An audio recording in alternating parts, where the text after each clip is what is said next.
I am the Services Sales Director for Softcat, which is an IT and infrastructure company in the UK. We called it the Services Summit, so a big company event where we wanted to bring everyone together, an event that was off-site to celebrate, have a little bit of fun, present all key messaging, all those points, but actually have a really strong underlying message around well-being, health, and obviously just come to these fantastic facilities.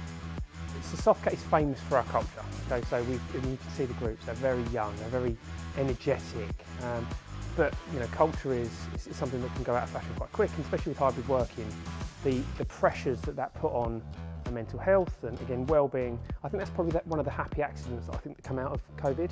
That actually all organisations really focused on that mental health and that well-being as a primary priority. It sort of escalated, it's gone up.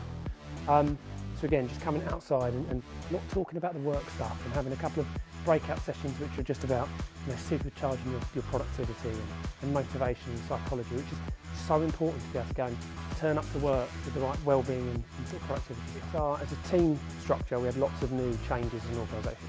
But I think we finished on it's individually down to you, yeah.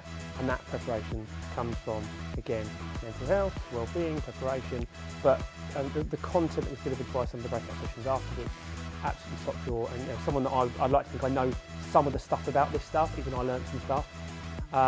But it's the people that probably are not focused on that stuff, that are not focused on actually how important it is to get up and try and exercise, and actually the impact that'll make in having more enjoyment in work, I think is quite big. So there's a vast load of things to sort of sit and digest, but it's all really useful.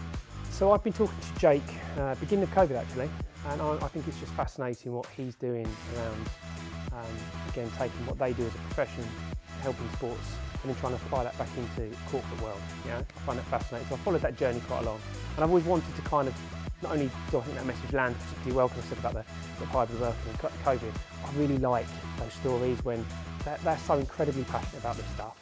But the facilities are exactly what you'd expect, absolutely phenomenal.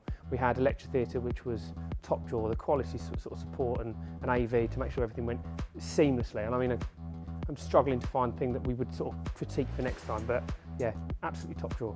What's been surprising here is the little touches that they've tried to do to make you feel comfortable, whether that be, I don't know, just the food, the drinks, the time and the spaces, the lunches, the dinners. Just the quality has been so good. Again, go back to what I just said before, it's really difficult to knock where you could go back and give some critical sort of nice feedback on how it could be better, could improve.